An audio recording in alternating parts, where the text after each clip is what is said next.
What's up you guys, it's Adrian here and welcome back to another video. If you want to do an MBA to become an entrepreneur and start your own company, you might want to consider a school that is notoriously known for producing startup founders. So if you've ever wondered which schools are hotbeds of entrepreneurial success, you're in the right place. I'm going to unpack the numbers, highlight standout institutions, explore what the data really means, and discuss what you should take away if you're a prospective student, an MBA student, or simply interested in higher education and innovation. Each year, the data and research platform PitchBook examines alumni from universities around the world who have founded startups that received venture capital funding over the prior decade. Then they group those alumni by level: undergraduate, graduate, and MBA. For example, the 2025 edition analyzed more than 173,000 global founders, and I'm gonna drop the links in the description below. The key metrics that were relevant for their study were number of founders from each school, number of companies they founded, and the total capital those companies have raised. So this isn't about general rankings of universities by teaching quality or research output. It's specifically about entrepreneurial outcomes. How many founder alumni and how much funding they've attracted. That means these rankings should be viewed through a specific lens. If you're looking for which universities are most entrepreneurial and venture-backed, this is the list. But it's not everything, something we'll get back to later. In the interest of full disclosure, let's start with the undergraduate list.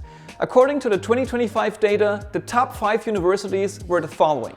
Number 1 on the list is UC Berkeley with over 1,800 founders, 1,650 companies, and almost $69 billion raised. Number 2 is Stanford University with over 1,500 founders, 1,380 companies, and over $102 billion raised. Then there is Harvard University with over 1,350 founders, over 1,230 companies, and almost $62 billion raised. Number 4 on the list is University of Pennsylvania, or UPenn, with over 1,200 founders, over 1,100 companies, and over $120 billion raised. And finally, Massachusetts Institute of Technology, also known as MIT, with over 1,100 founders, over 1,000 companies, and almost $70 billion raised. So what does that mean?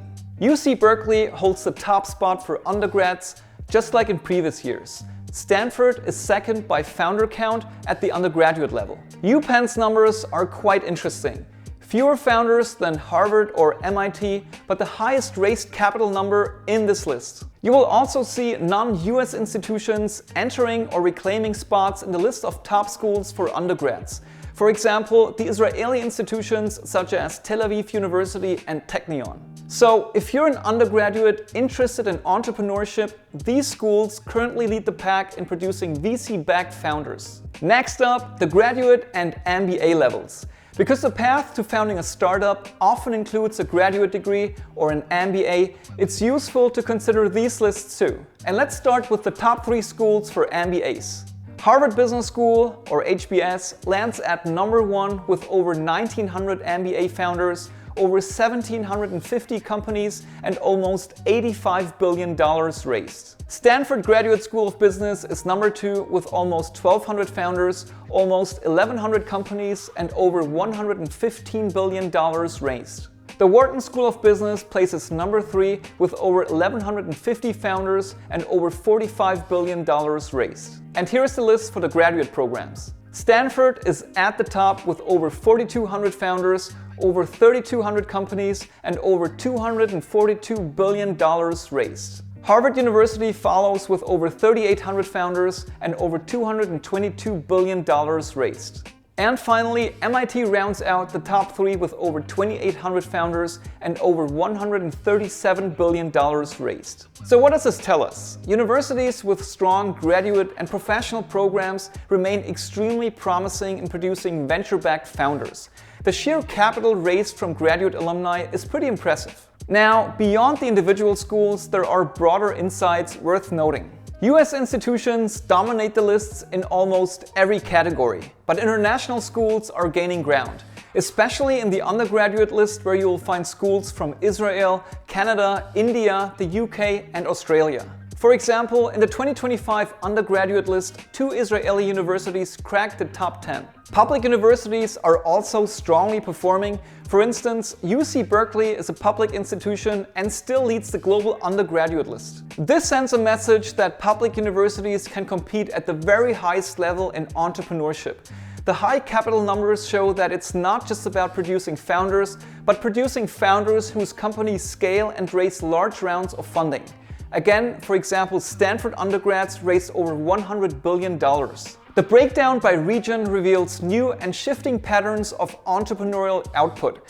The very fact that international universities are increasingly visible signals a more global startup foundation and ecosystem. So if you're looking at universities globally through an entrepreneurship lens, these trends underscore diversification beyond the traditional US Ivy focus. Now, why should you care about these rankings and what should you take with a grain of salt? If your goal is to found a startup or be part of a startup and you want to study at an institution known for that path, the PitchBook rankings highlight institutions that have real-world proven entrepreneurial alumni. They open up a conversation. A university's value isn't just in academic reputation or research rankings, but in alumni outcomes, especially in the world of venture-backed startups. For universities themselves, this kind of ranking can shine a spotlight on their entrepreneurial ecosystem, campus programs, incubators, and networks, all factors that can influence your decision. It's important to realize, though, that there are a few caveats. These rankings measure venture-backed founders over the prior decade. If you found a bootstrapped company without external VC funding, it doesn't count. So many successful entrepreneurs fall outside the data set. Also, correlation does not equal causation. Just because a school ranks high doesn't necessarily mean attending it guarantees you'll succeed as a founder. Many additional factors matter: individual drive, business idea, timing, network, mentorship, resources, and so on. Another thing, institutional culture, cost of attendance, student fit, and non-entrepreneurial outcomes are not captured here. If you're interested in careers beyond startups, or you're starting at zero with no desire for venture funding, these rankings matter less. And finally, international data, program specifics, and changes over time can impact reliability. The ranking methodology is robust, but still, no ranking is perfect. I talk about this in one of my other videos, and you can watch it by clicking here.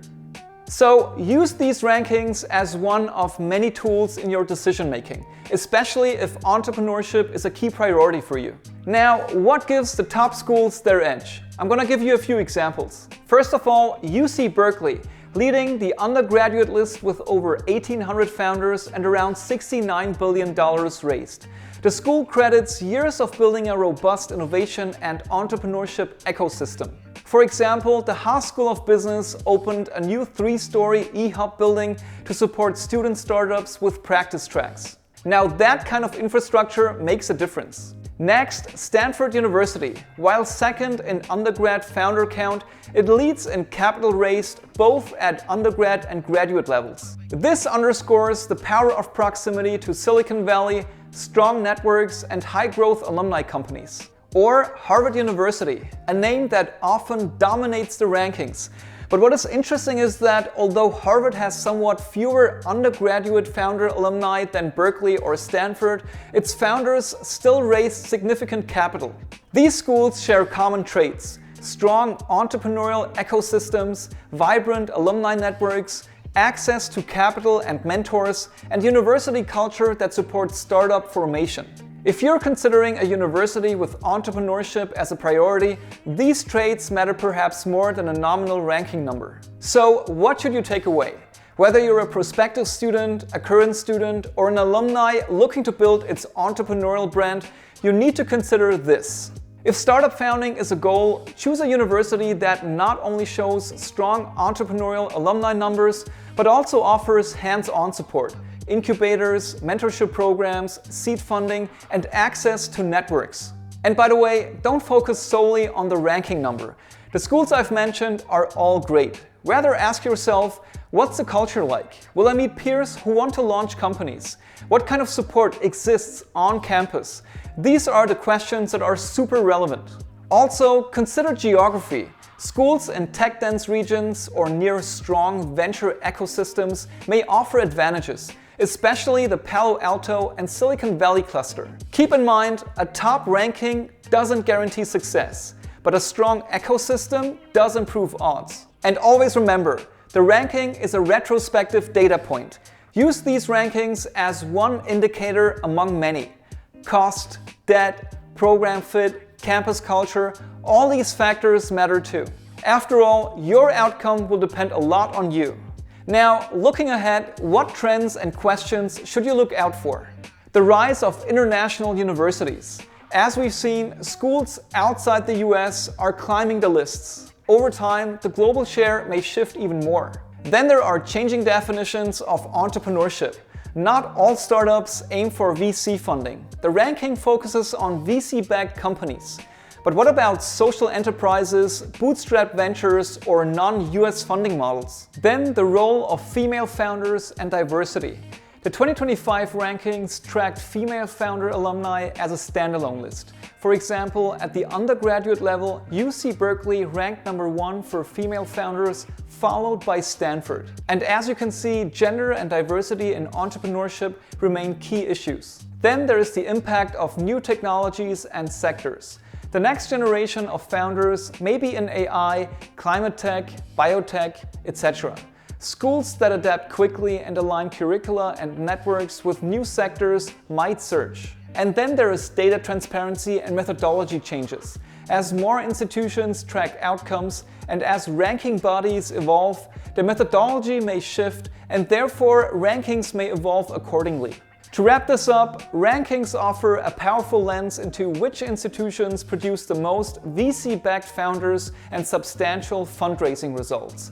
Berkeley, Stanford, Harvard, UPenn, MIT, and a bunch of others dominate the lists, each offering strong entrepreneurial ecosystems. But remember, rankings are only one part of the picture. Fit, resources, networks, personal drive, all these factors matter. If you're considering a university with entrepreneurship in mind, make 3 action steps before you decide. Visit the campus, or at least virtually, and explore the entrepreneurship programs and support resources. Speak with alumni, especially founders who have been through the process, to get a sense of the culture and whether the school helped them launch a company. And be honest with your personal goals. Are you looking to found a high-growth startup, or is your path different? Choose a school that aligns with your vision. And with that said, thank you so much for watching this video. As always, if you found this video helpful and insightful, please hit the like button down below, and on your way down there, go ahead and subscribe to my channel if you haven't done that already. Thank you for watching, and I'll catch you next time.